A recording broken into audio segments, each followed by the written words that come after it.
ദില്ലി ചെങ്കോട്ട ഭീകരാക്രമണത്തിന്റെ എല്ലാ ചോദ്യങ്ങളുടെയും ഉത്തരം ചെന്ന് നിൽക്കുന്നത് ഫരീദാബാദിലാണ്.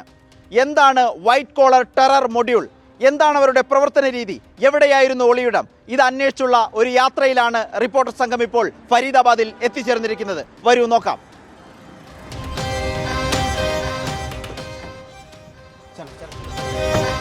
ദില്ലി ചെങ്കോട്ടയിൽ പൊട്ടിത്തെറിച്ച I-20 കാർ യാത്ര പുറപ്പെടുന്നത് എനിക്ക് പിന്നിൽ കാണുന്ന ഹരിയാന ഫരീദാബാദിലെ അൽഫലാഹ് യൂണിവേഴ്സിറ്റിയിൽ നിന്നാണ്. 1997 എഞ്ചിനീയറിംഗ് കോളേജായി തുടങ്ങി 2014 യൂണിവേഴ്സിറ്റി പദവി കിട്ടിയ വിദ്യാഭ്യാസ സ്ഥാപനം 76 ഏക്കറിൽ പ്രവർത്തിക്കുന്നു. ഇതിൽ മെഡിക്കൽ കോളേജും റിസർച്ച് സെന്ററുമുണ്ട്. 650 ബെഡുകളുള്ള സൗജന്യമായി സേവനം നൽകുന്ന ആശുപത്രിയുമുണ്ട്. ഇവിടെ പ്രവർത്തിച്ചവരാണ് ഇപ്പോൾ ഈ വാഹനം ഓടിച്ചിരുന്ന doctor Umar, doctor Muzammil, doctor Shaheen, doctor Adil. ഈ 4 സംഘമാണ് ഭീകരാക്രമണങ്ങൾക്ക് പദ്ധതിയിട്ടിരുന്നത് എന്നതാണ് ഇപ്പോൾ നിലവിലുള്ള കണ്ടെത്തൽ. ദീപാവലി, റിപ്പബ്ലിക് ദിനങ്ങളിൽ ഭീകരാക്രമണത്തിന് ഇവർ പദ്ധതിയിട്ടിരുന്നു. ഒക്ടോബർ 29 മുതൽ നവംബർ 10 വരെ ഈ I-20 കാർ, പൊട്ടിത്തെറിച്ച I-20 കാർ ഈ സ്ഥാപനത്തിനുള്ളിലാണ്, യൂണിവേഴ്സിറ്റിക്കുള്ളിലാണ് സൂക്ഷിച്ചിരുന്നത്. ഈ ഭീകരവാദത്തിൻ്റെ ഭീകരാക്രമണ പദ്ധതിയുടെ കഥ പൊളിയുന്നത് ഒക്ടോബർ 30-നാണ്. 2500 കിലോ സ്ഫോടക വസ്തുക്കളുമായി ഡോക്ടർ മുസമ്മിലിനെ ജമ്മു കശ്മീർ പോലീസ് പിടികൂടുന്നു. പിന്നാലെ ഡോക്ടർ ഷഹീനെ പിടികൂടുന്നു. ജെയ്ഷെ മുഹമ്മദിന്റെ വനിതാ വിംഗ് രൂപീകരിക്കാൻ ദൗത്യമുണ്ടായിരുന്ന ആളായിരുന്നു ഡോക്ടർ ഷഹീൻ. പിന്നാലെ ഡോക്ടർ ആദിൽ. അങ്ങനെ ഇവിടെ പ്രവർത്തിക്കുന്ന 3 ഡോക്ടർമാരെയാണ് ജമ്മു കശ്മീർ പോലീസ് പിടികൂടിയത്. ഇതിന് പിന്നാലെ പ്രകോപനമുണ്ടാക്കാനോ പരിഭ്രാന്തിയിലോ സ്ഫോടക വസ്തുക്കളുമായി ഇവിടെ നിന്നും കാറിൽ പുറപ്പെടുന്ന ഡോക്ടർ ആദിൽ പൊട്ടിത്തെറിക്കുകയായിരുന്നു ദില്ലി ചെങ്കോട്ടയിൽ വെച്ച്. 70 ജീവനക്കാരെയാണ് ഇവിടെ പോലീസ് ചോദ്യം ചെയ്തിരിക്കുന്നത്. പോലീസ് ചോദ്യം ചെയ്യുന്നു.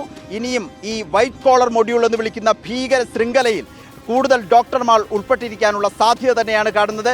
ഈ അൽഫലാഹ് യൂണിവേഴ്സിറ്റിയിലെ മെഡിക്കൽ കോളേജിൽ കൂടുതലും കശ്മീരിൽ നിന്നുള്ള, UP-യിൽ നിന്നുള്ള ഡോക്ടർമാരാണ്. കൂടുതൽ പേർ ശൃംഖലയിൽ ഉൾപ്പെട്ടിരിക്കാനുള്ള സാധ്യത കണ്ടുള്ള അന്വേഷണമാണ് ഇപ്പോൾ പുരോഗമിക്കുന്നത്.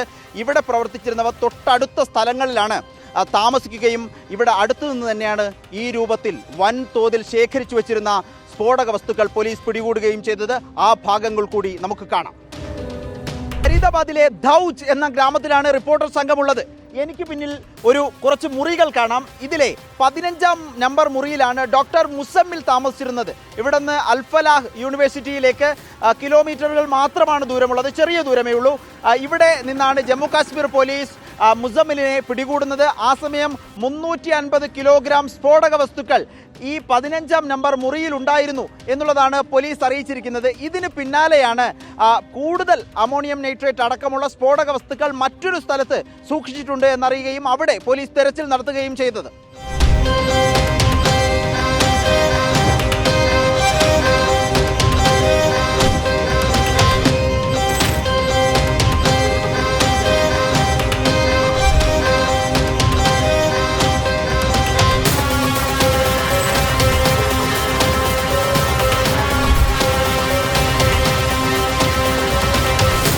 അൽഫലാഹ് യൂണിവേഴ്സിറ്റിയിൽ നിന്നും 5 കിലോമീറ്റർ ഉള്ളിലേക്ക് സഞ്ചരിച്ചാൽ ഫത്തേപൂർ താഗ എന്നൊരു ഗ്രാമത്തിലെത്താം.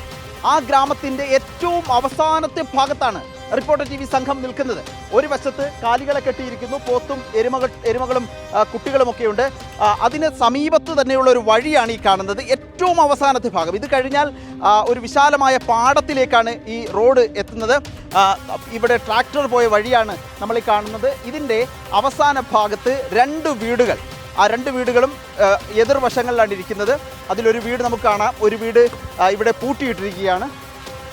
ഇവിടെ ഒരു വീട് പൂട്ടിയിട്ടിരിക്കുന്നു. വീടെന്ന് പറയാനാകാത്തൊരു സ്ഥിതിവിശേഷമാണ് നമുക്ക് കാണുമ്പോൾ തന്നെ മനസ്സിലാകുന്നുണ്ട്. ജനലിൻ്റെ പാളികളൊന്നുമില്ലാത്ത ഒരു വീട്. മറുവശത്താകട്ടെ ഇതാണ് ഡോക്ടർ മുസമ്മിൽ.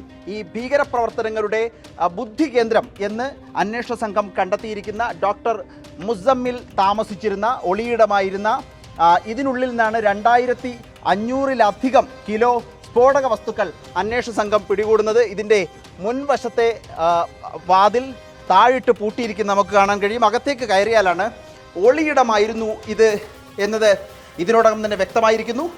ഇവിടെ നിന്നാണ്, നമുക്ക് ഉള്ളിലേക്ക് വന്നാൽ ഇവിടെ നിന്നാണ് 2500 കിലോയിലധികം സ്ഫോടക വസ്തുക്കൾ പിടികൂടിയത്, അന്വേഷണ സംഘം കണ്ടെത്തിയത് എന്നതാണ് നമുക്ക് കാണാൻ കഴിയുന്നത്. ഇവിടെ കുറച്ച് ബക്കറ്റുകൾ ഒരു വശത്തിരിക്കുന്നു.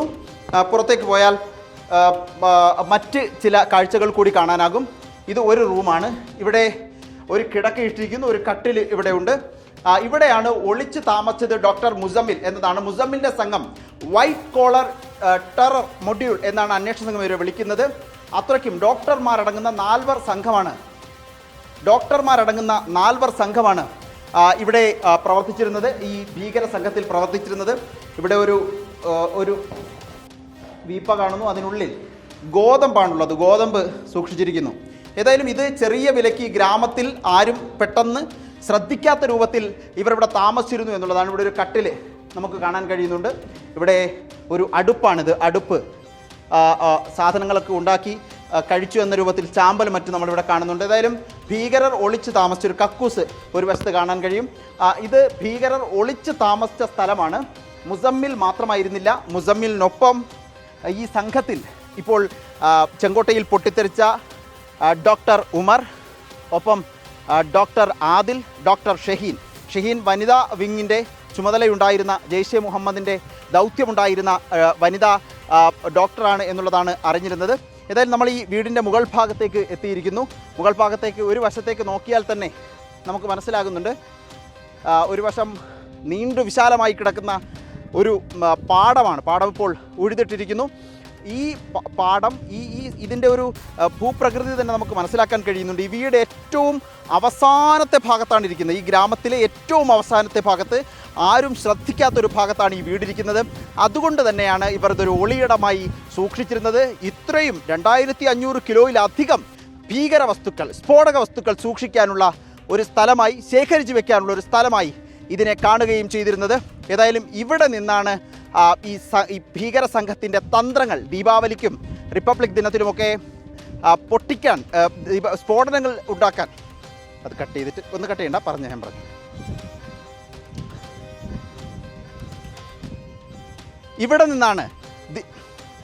ഇവിടെ നിന്നാണ് രാജ്യ തലസ്ഥാനത്ത് ദീപാവലിക്കും റിപ്പബ്ലിക് ദിനത്തിലും സ്ഫോടനങ്ങൾ നടത്താൻ, ഭീകരാക്രമണങ്ങൾ നടത്താൻ ഡോക്ടർ സംഘം പദ്ധതിയിട്ടിരുന്നത്.